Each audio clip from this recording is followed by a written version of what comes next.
Welcome back to the channel. I'm sure you remember this Dell Dimension M233a that featured in some previous videos. This is Intel's 233 MHz Pentium 1 MMX, and we installed some software on here, got it working, tried playing a few games on it, and that was partly successful.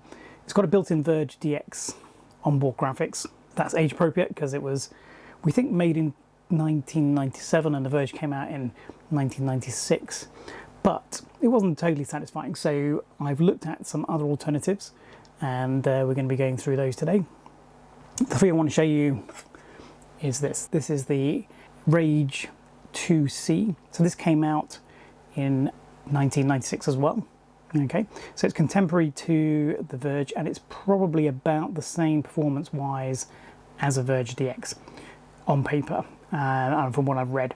So we're going to give it a try and see if it is any better. The other option is this, which actually came out at pretty much exactly the same time, but it was the next generation from ATI. So this is the 3D Rage Pro. It's not a turbo model, but we can use the turbo drivers. And so this should give us a bit more performance than we were getting with Virge. Let's find out. I've got one other card. It's not a mystery card. It's a Mystique card. So this is the Matrox Mystique. This is the 170, I think. And this also came out about the same time. I think maybe this is going to be the best performer of the three. I think it's going to depend a little bit what we run, what software we throw at it. But this and the Rage 2 Pro should give us a performance boost over the built-in Virge. But we'll have to wait and see. One of the problems we've got with all of these systems, with all of these cards, is that because this is a kind of business-orientated desktop, there's no AGP port on this. So we've got to rely on PCI only cards, and they're a little bit harder to find than the AGP equivalent. So that's why I'm only limited to 3 at the moment. Obviously I could get some rather exotic and expensive Voodoo 3 or something, but don't have one of those just yet. So this is what we're going to be looking at. This is what would have been kind of contemporaneous mid-range cards from around the time. So the other thing is we've got some updates. I've got a age-appropriate keyboard. This is the Dell Quiet Key from around the era. This particular one is very, very dirty. I got it as a part of a job lot of some other things. And also optical drive. So this was the one I put in the previous video. It's bugging me that it's the wrong color. I've got 3 other options. This is the one that came out of it. We're going to try and repair that. I've had a go already and it wasn't very successful. We've got 2 others here. This is the CD writer, so it's a little bit kind of slightly newer than the rest of the system, but it is the best color, I think. And then there's actually a DVD drive here as well, which we could put in. I'm reluctant to do that because that does seem a little bit like being the wrong age. But let me know. Put a comment down below which one you think I should put back in. I'd really like to put this back in, but I'm not sure I can get it working. So I think I'm probably going to put the middle one in, the CD writer. This keyboard definitely needs a clean, and I'm probably going to do a different separate video on that. Talking of job lot, the Matrox Mystique and the Rage IIc both came as part of job lots as well. They weren't in working systems, so I don't know if they work or not. So this might be a very short video. But let's take it apart, pop these in, install some drivers. In terms of drivers, what I'm going to use initially is, for the Matrox Mystique, is the 1.4 version of the installer CD that's available on Vogon's download library. And for the ATI, I'm going to use the ATI Rage Pro 5.3 CD that's also available on the Vogon's website. So we'll see if these are compatible, see whether these are any good performance-wise.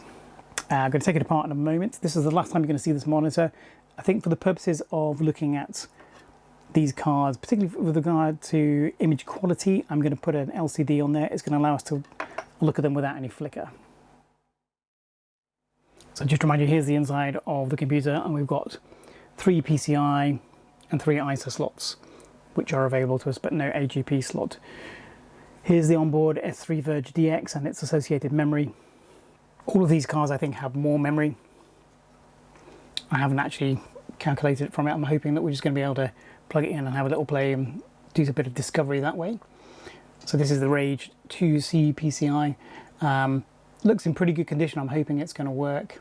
Looks like this particular card was made in 1988, so very, very slightly later. I said it was released This chipset was released in middle to late 1996. So the Rage 2 Pro, which is at the bottom here, is a roughly similar design of card. Things have moved around a little bit, but overall the overall design is very, very similar. So this is the ATI Rage Pro PCI.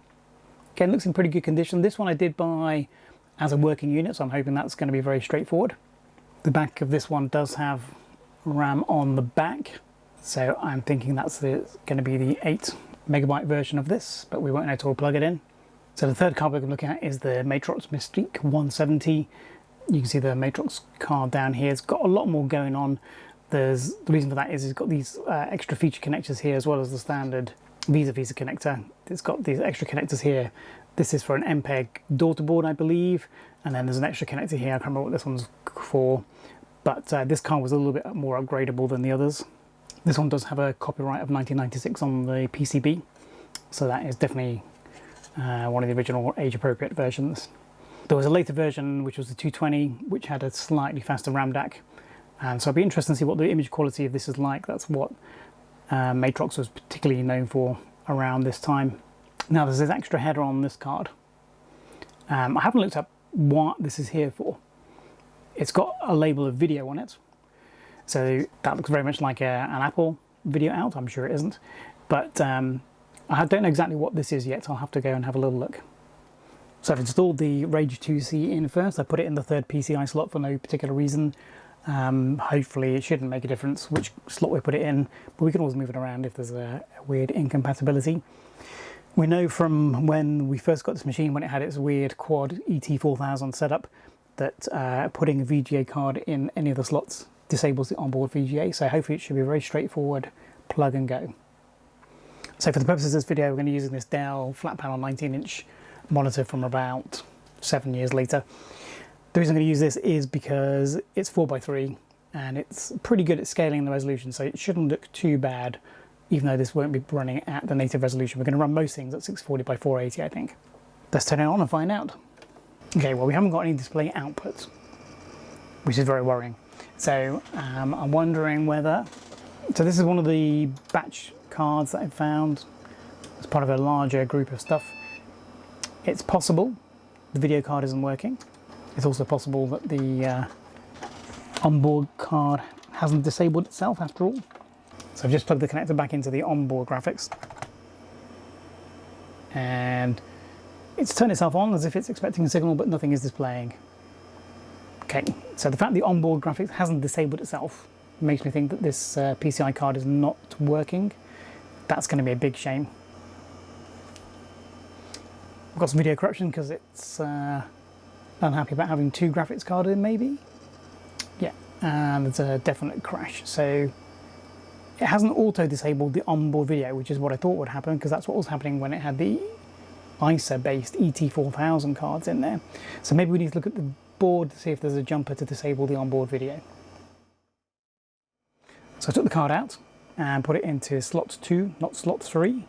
And it was working just a second ago. I've just tightened the screw on the bracket and now it's not booting. Well, looks like this could be an entertaining afternoon. So yeah, so with the top off and the screw undone, this is the output from the 2C. It's working properly, so that's interesting. So we're in the BIOS, no problem at all. So let me just retighten the screw. Maybe there's a loose solder connection on the VGA port, which is just getting slightly loosened by the torque of the screw. Let me wobble the card a little bit. Yeah, no, that's working. Let's put the screw in and see what happens. Still got a signal. So I'm not quite sure what's happening, or what happened that first time, or the first 2 times in fact. But I will put the lid back on and bring the monitor a little bit closer. So lid's back on, monitor's back in position. So it's going to have a bit of a fit because it's expecting a Virge driver and a Virge chipset, and we've got a Virge driver and an ATI chipset. So I'm not sure exactly what's going to happen, how it's going to handle that. It's paused, it's obviously not very happy. It's thinking about it. So it looks like it's defaulted to the standard VGA driver. It's a bit of a new driver database. Now this card did come out after Windows 95, so there shouldn't be a driver on there already, and that does indeed appear to be the case. So we're going to use Rage and Rage Pro drivers. So I need to get my VGA capture device working again, so you don't have to keep on looking at the screen, but it looks like the CD-ROM is auto-booted. So we've got various different options. We can easy install drivers, MPEG clips, that's interesting. So the Rage IIc does have partial DVD playback compensation built in the hardware. Let's go for easy install. I'm going to go for a custom setup just so we can see what's actually happening. So it's going to obviously include the enhanced display drivers and the ATI video player. Okay, let's give it a go. So it looks like we're getting some control panel extras and probably a system tray extra as well. A reboot is going to be in order. Yes, I want to restart my computer now, thank you very much. Because as much as I like a pink Panther, I think it's supposed to be a different colour. Just a little bit of shimmer in here just because we haven't quite got the LCD settings correct. That was happening before. That's not to do with the quality of the video card. So although it's installed the drivers onto the hard disk, it doesn't look like it's installed into Windows itself. So we're probably going to need another reboot. Okay, the Panther is no longer pink. DDC is working, we're getting a plug-and-play monitor driver. Okay, and we've got some ATI help screen. Don't think we're going to look at that just at the moment. What I'm interested in is what resolution it has chosen for us. Whether it's kept the resolution we had originally, whether it's done something different. And it definitely hasn't gone for the native resolution of the panel, which is 1280 by 1024. So it's gone for 800 by 600, which is what it was set as before. Look, we've got two sliders now, so we can change, we can have a virtual desktop, so we can have a desktop that goes bigger than the monitor, and we use the mouse to scroll around it. If we set them both the same, then there's no scrolling involved. So, so if we go set the desktop, say 1280 by 1024, which is actually the native resolution of the screen, but we keep the screen itself at 800 by 600 and click apply. Okay, so we're still on 800 by 600, but we can now got a virtual desktop that we can move around. I never saw the appeal of this.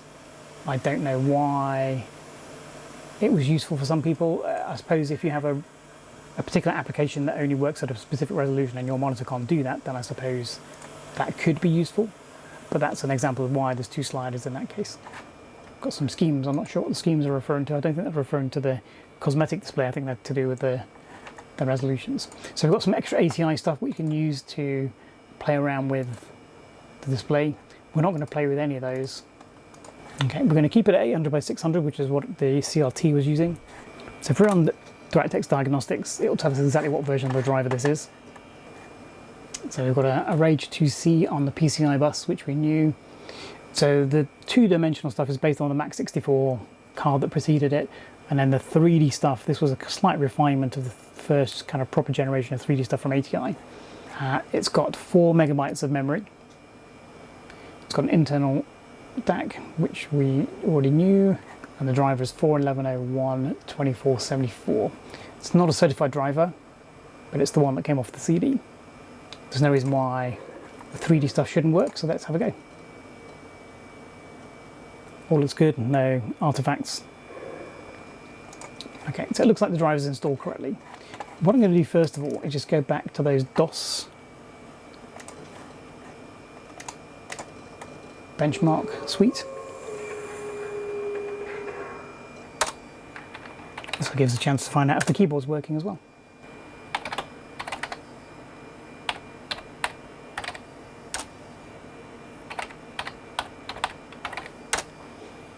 Okay, so this is the DOSBENCH from PhilsComputerLab. We ran this last time when we were using this system with the Virge DX. Most of the sort of software rendering versions shouldn't make a difference, although the Mac 64 card this is based on had very good 2D acceleration, so hopefully some of the two-dimensional stuff should be good, although obviously some of those features are only going to work in Windows. Let's just quickly run everything just for completeness sake. And then we can compare them with the Virge. So 66.6, so we've got a frame limited as before. If we do the later version,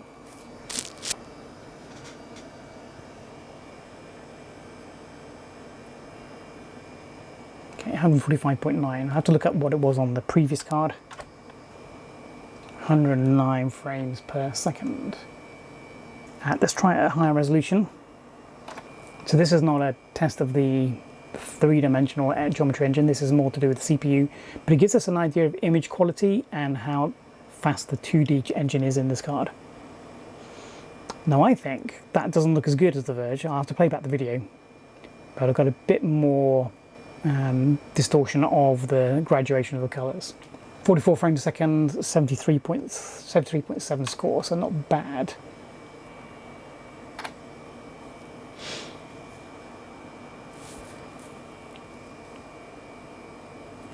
I'm just going to auto adjust so we can get a better idea of the image quality.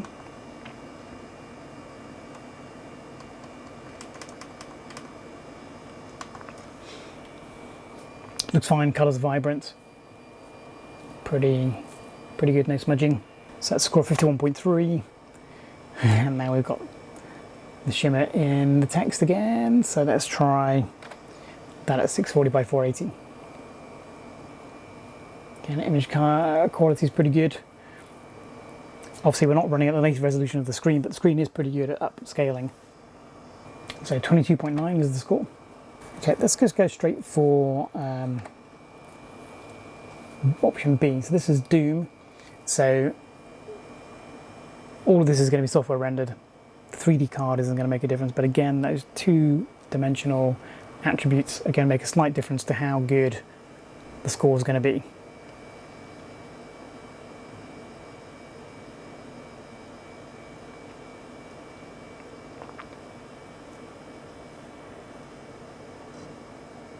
So 84.59 frames per second. I'll put on the screen what it was with the previous card. What's more interesting is what Quake is going to do. So this should be using some three-dimensional aspects of the graphics card. Okay, so we're getting 46.7 frames per second. Okay, that's at low resolution. Let's try at a slightly more realistic resolution. Let's go for option E.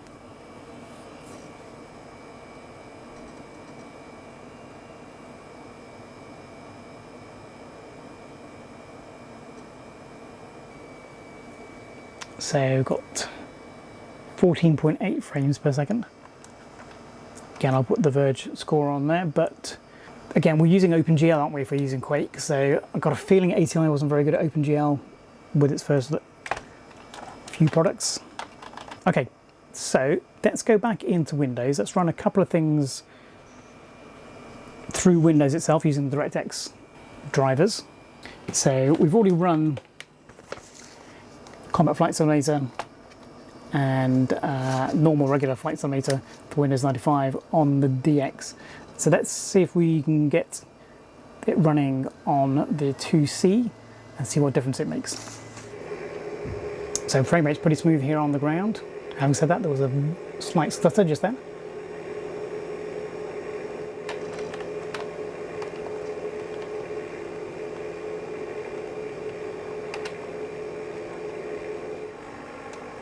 So I think there's more clutter on the ground.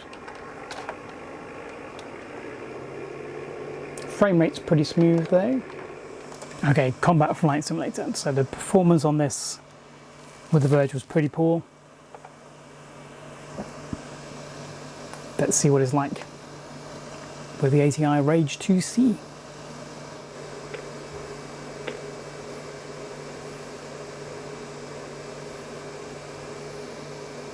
So we managed to get airborne, but we have the same problem. Updates to the screen are pretty slow, probably 2 or 3 frames per second. Graphics decent. Can't see any artifacts. The land textures are all looking pretty good. The water texture is looking pretty good. Occasionally a little mark every now and again.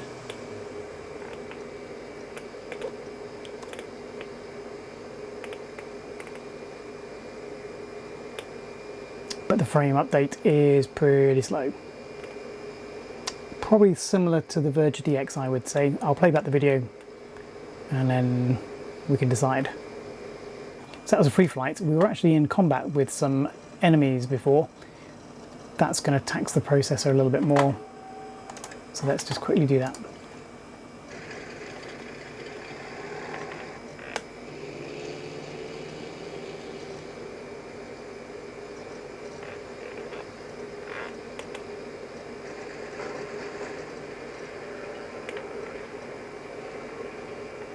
So yeah, update's pretty poor. I've got an attempt at smoke here, which is quite pixelated. I'm not sure if that's a driver issue or whether that's just the game. But yeah, that wouldn't be a very playable performance. I'd be unhappy playing that. Okay, in terms of picture performance, it's pretty sharp. No real problems. The dithering all looking pretty good. Let's whack up the resolution and see if things look better. Display settings. So we've got this ATI taskbar icon down here.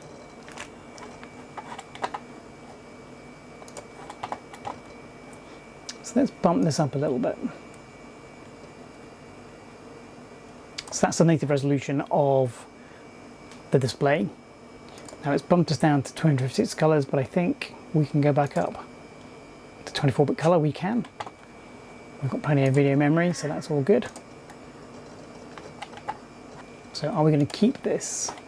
Yes. So at the native resolution, things are looking pretty. We're stretching the DAC, the digital analog converter, and it's looking pretty sharp. There isn't no smudging. We could definitely use this for productivity at this native resolution of this screen with no problem at all. So while the computer's restarting because it didn't like the Windows pawns of Doom, because we're running at high resolution, what I'm going to do is try something that will hopefully look really nice at high resolution and help us decide whether image quality is different between any of the cards. So we're going to try and play SimCity 3000 at a fairly high resolution. So cutscene's playing fine.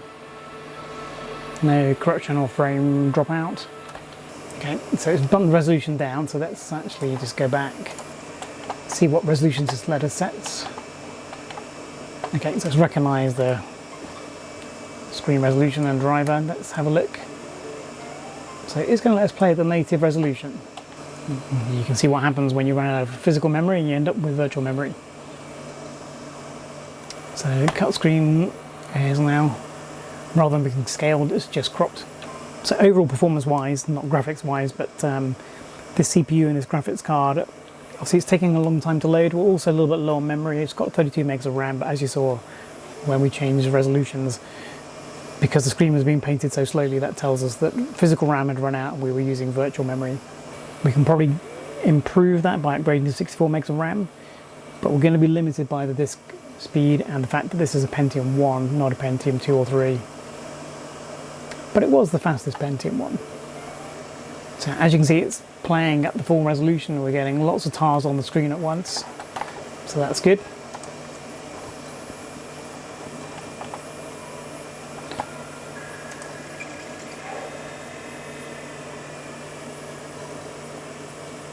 It's a little bit slow to change views. So there's the click. There's the change. So it takes about 2 seconds to change the view. How about scrolling around? Yeah, that's pretty sluggish.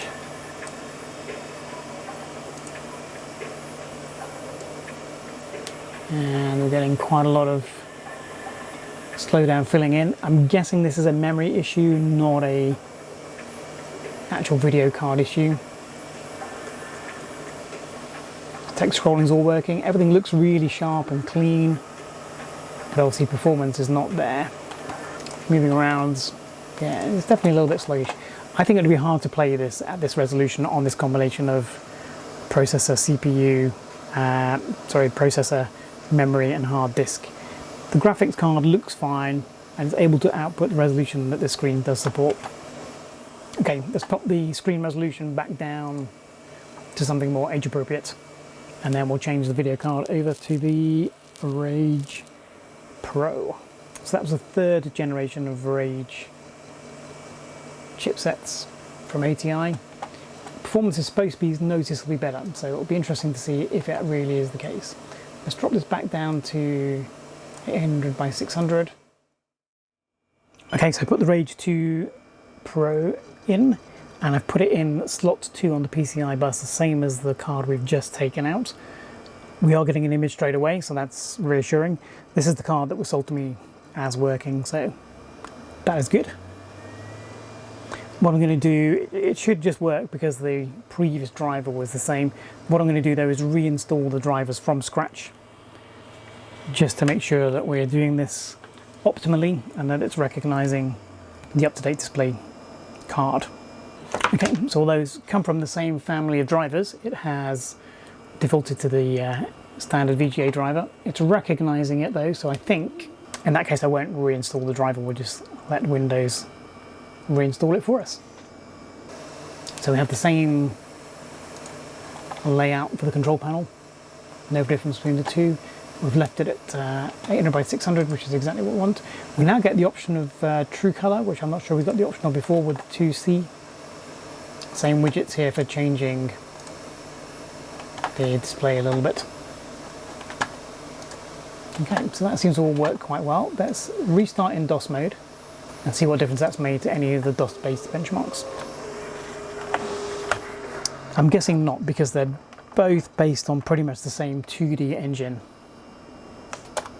This keyboard is horrible, by the way.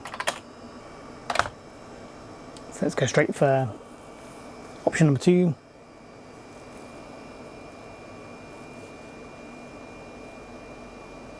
.6 frames per second. Let's go for option number 4, go straight for the higher resolution option. So image quality is better than the 2C, but I still don't think it's as good as the Verge, but I'll look back on the video. 73.7, which is 44.2 frames per second.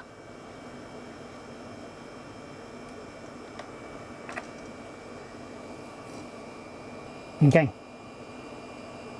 Interesting. So Doom has not worked. So why not? No, so Doom is just not going to work on the Rage Pro, which is interesting. Completely hung the machine. So in terms of 2D compatibility, it looks like there was a step down. Okay, so Doom didn't work, either of them. Let's see if Quake also crashes it.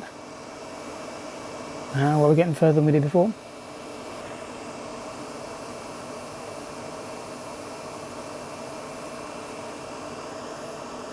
This looks faster. I'll have to wait for the numbers at the end, but this looks faster. So 48.7 frames per second. Let's try 640 by 480.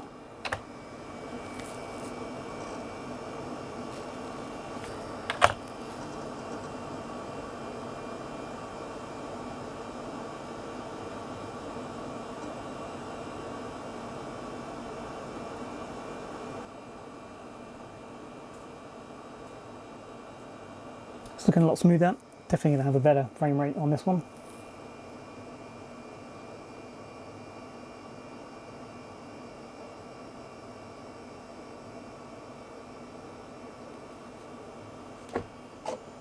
Although having said that, it's 14.8 frames per second. Okay, let's go back into Windows and see what we can get performance-wise from the 3 titles we've looked at. Okay, let's try Microsoft Flight Simulator 95. Again, down on the ground, frames per second seems pretty decent.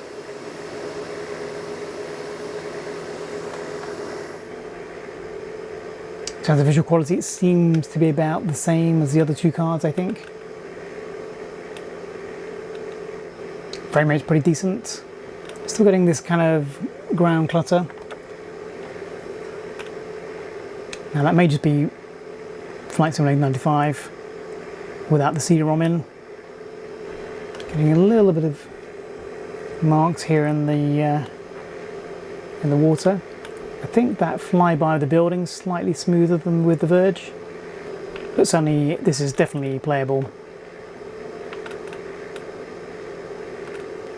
Even looking down here into this crowded airspace, crowded scene I should say, it all looks fine.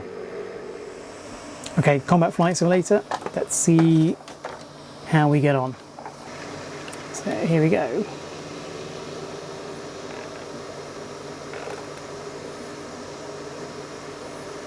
Okay, well that is definitely better. That I would say is playable. So the frame rate is, well, there's a little stutter there. Frame rate is above 10 frames per second.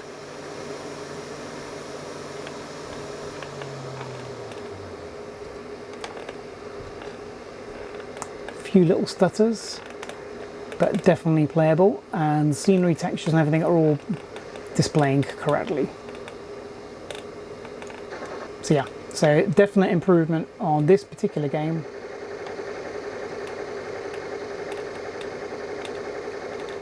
A few little stutters every now and again when the ground scenery gets busy. Definitely above what the other two cards were giving us. And you can tell it's more fun because I'm actually continuing to play. Okay, and the smoke and oil effect is much better. Still not perfect. So I'm curious to know how much video memory is on this card. So let's run DX Diagnostics. Right, so let's recognize it as a Rage Pro Turbo. So the whole Turbo Pro thing, controversy. There's other videos about that, you don't need to tell me about it. But it reckons it's also got 4 megs of RAM. It is saying approximately, so I don't know if that's entirely correct. How does it handle SimCity? Well, first of all, let's just whack up the resolution and see how it looks in a higher resolution. Okay, it looks pretty good. Text is very sharp at this higher resolution. Got no complaints with that. We'll load the city we created before, just so that we are comparing like with like. Okay, so we're in. So again, let's try and change the view. Let's just go back over the populated area.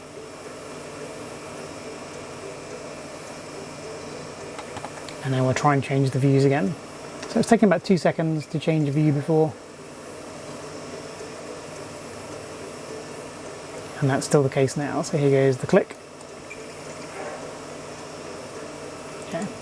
So I don't think there's any improvement in that performance. How about moving around?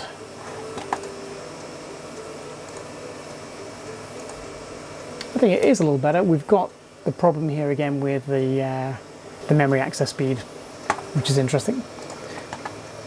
Let's go back over here. So I think navigation is a little bit quicker on this card, but I think overall this game is limited more by the CPU and the RAM that it's attached to rather than the GPU. Visually, it looks very good. Everything's very sharp, even at this scale. Very happy with that. So let's add our wild card into the mix now. So this is the Matrox Mystique, also came out around the same time. Good reputation for 2D quality, variable reputation for 3D performance. But let's put it in and give it a little go. So we've got a Matrox BIOS notification there that we didn't get with the other two cards, so that's interesting. I didn't see it, it was too quick, but may be useful to see that on the video playback. So again, we've got the driver issue. This time we're going from an ATI card to a Matrox card. I'm sure the driver is going to be very, very unhappy. I'm guessing we're going to be expecting a Pink Panther. There we go, Pink Panther. So we're back at VGA resolution with the VGA driver.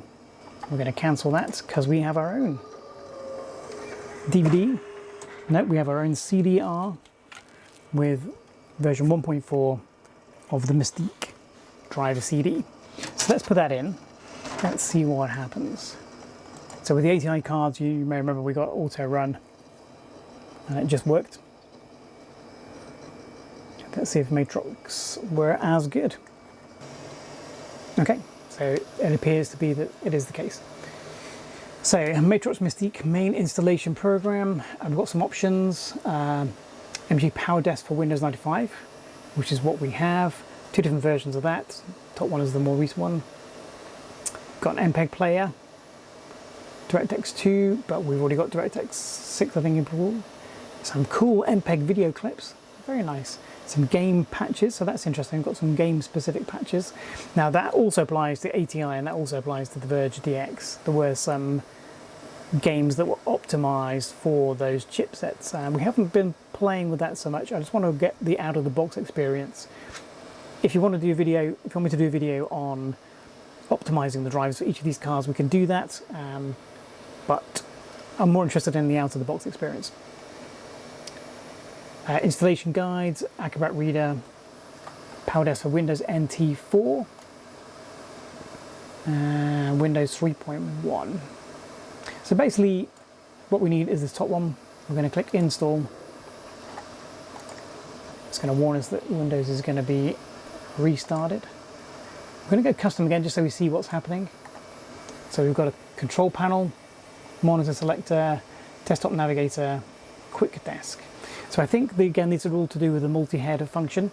So that second connector on the card is probably a breakout connector. So we have a cable that plugs in there that allows us to add in extra monitors, would be my guess. We no longer have a Pink Panther. Interestingly, it's detected the monitor resolution and automatically selected that. Before, it was always sticking at 800 by 600. So that's one difference that the Matrox driver has done. So it's warning me that I've got an old version of DirectX installed. I think that's probably wrong. I think the version is so new it's just not detected correctly. So we haven't got any ATI icons down here anymore. We've got a new MGA one. So I don't know if it's showing up on the camera, but I think the reds are a bit more vibrant on this card than they were on the Rage 2 Pro. And interestingly, at the highest resolution, when we were just on the 1280 by 1024, that was particularly noticeable. Okay, let's do the DOS benchmarks for the Matrox Mystique. 163.8 frames per second on that one. Let's try the high-res Chris's benchmark. Again, that seems to be working quite well. It's got some funny texture on the surface again, a bit like the Rage Pro, better than the Rage IIc, I would say. 42.8 frames per second. Okay, let's go for the PC player benchmark. So this, we're more interested in visuals, it looks pretty good. Nothing unusual going on there, that's all fine. 22.7 was the answer to that. Let's see if it will run Doom. It does. Okay, so the Rage Pro couldn't do this. This is running it pretty fast. 83.64 frames per second. Reasonably decent. Let's do quick time demo 640 by 480.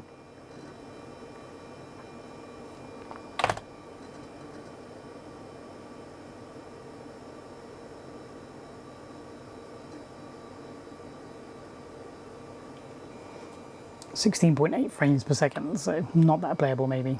Okay, there we have it, that's the DOS games covered. Okay, Microsoft Flight Simulator on the Mystique.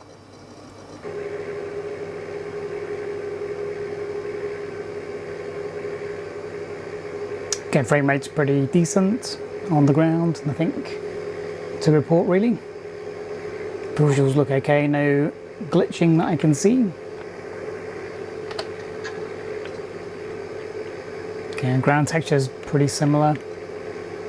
Water texture is pretty similar, although is it better close up? Not sure it is.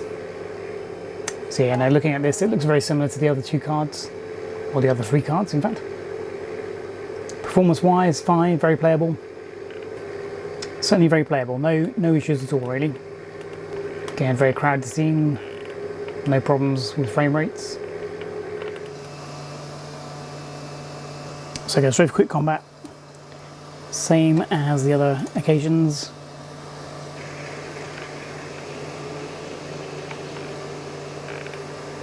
Okay, so I'm getting a bit of a texture, horizontal texture on the ground here. And clearly the frame rate is poor. It's about the same as the 2C, probably about the same as the Verge, I would say. But this is definitely not playable. So from that point of view, not as good. As I said, there's a slightly horizontal banding in the textures as well, which is a little bit odd. I don't know if you can see it on the camera. Yeah, I don't know if you can see it on the camera. It's like this corduroy effect, going horizontally across the textures. Okay, so the Mystique is probably the same in terms of the performance of this as the Verge, and probably the 2C as well. So I was not expecting that. I was expecting that to be very slightly better. So let's have a look what this can do in terms of high-res 2D performance. So we're going to put the SimCity game back in. First of all, let's just quickly change the resolution back to 1028 by 1024.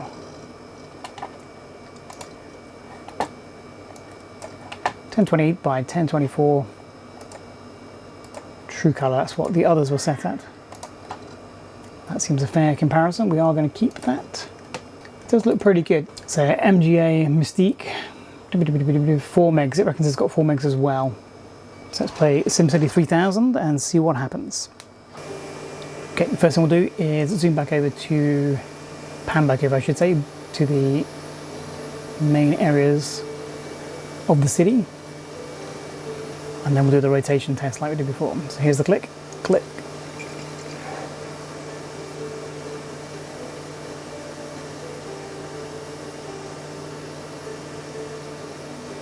That was more than 2 seconds, but the hard disk activity light was going quite a lot, so let's just try it again. Yeah, once it's cached it to memory, it's about the same speed as the others. Again, in terms of moving around, it's about the same speed.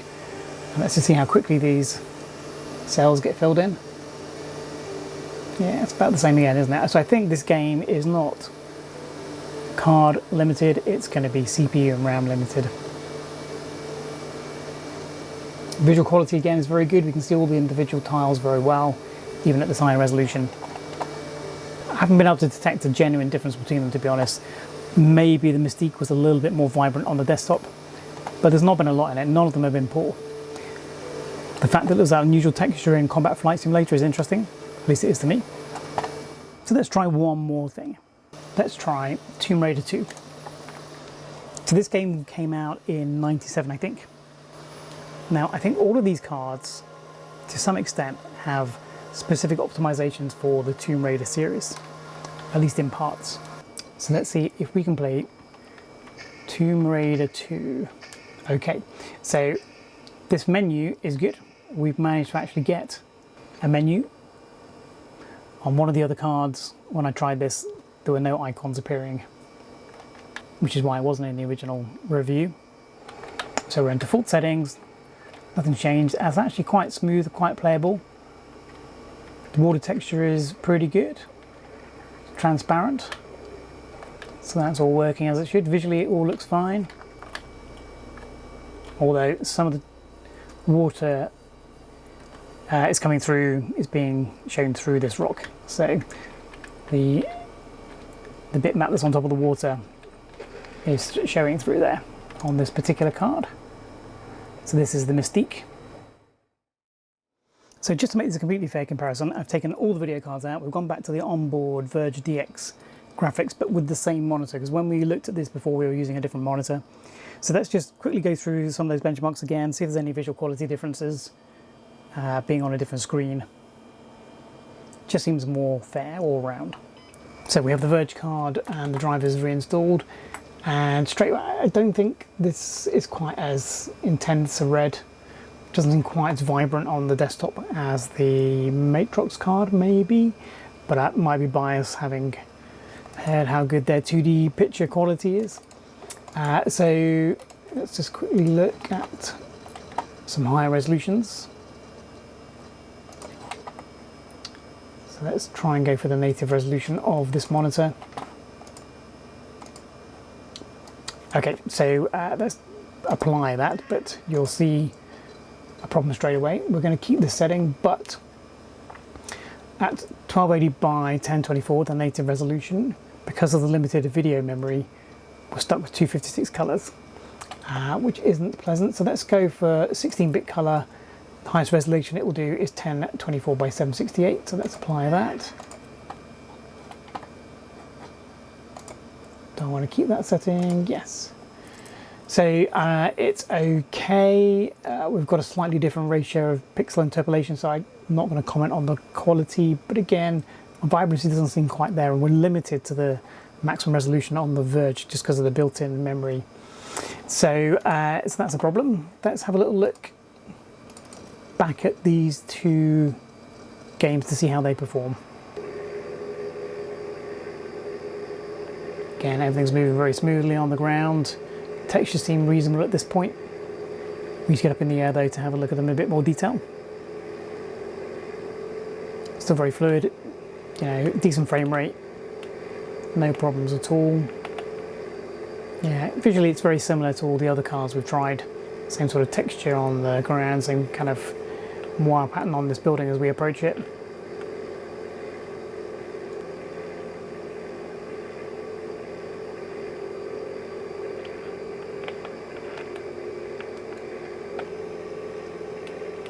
The shadows are being cast in a different way. On the other ones, the shadows were more solid, and here we've got a definite hashing to the shadows.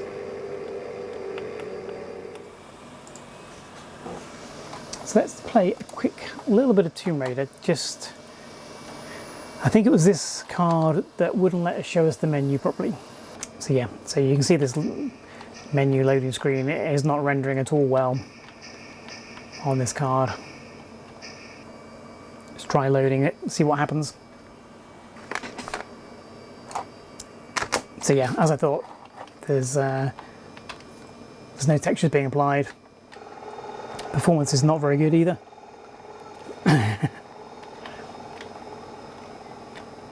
So around the corner here there's some water, except there isn't. So yeah, so basically unplayable. So there we have it. The Verge is definitely the weakest of them visually and in terms of gaming. Part of that's due to the lack of memory. The Rage Pro was the best. So there we tried all three cards now and compared that against the onboard Verge. The 2C seems to be about the same as the Verge overall, I would say, in terms of image quality and performance of what we were looking at. Same goes for the Mystique actually. I would say performance wise they were on a par. Obviously we didn't try massive games and all of this is very subjective, but you know, this felt like it was about the same as the 2C overall. The clear winner was the 3D Rage Pro. That was significantly quicker than either of the other cards, just as good in terms of image quality.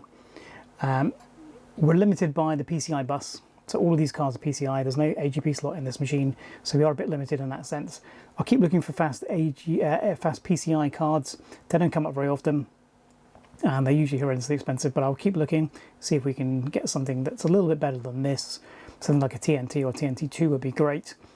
We could always add in a 3D dedicated card like a Voodoo, but again, price is going to make those very expensive. In terms of memory, this 3D Rage does have the fastest memory. This is 10 nanosecond SGRAM from what I can work out, and the Mystique had 12 nanosecond memory, and the poor old 2C's stuck with 15 nanosecond EDO memory. So that's going to make a big difference as well. Overall though, pretty decent card. It was really refreshing to take the card out of the machine and be able to touch it without burning my fingers straight away, even straight after turning the machine off. These chips run really cold compared to chips we have in modern computers. Anyway, hope you found the video interesting. We'll keep seeing this this machine in future videos. If there's anything particularly you want me to review on this machine, any particular games, let me know, and let me know which optical drive you want me to put in there. I think the CD writer is the best in terms of best fit for colour and best fit for the era. Look out for another video where we tidy up this hideous keyboard.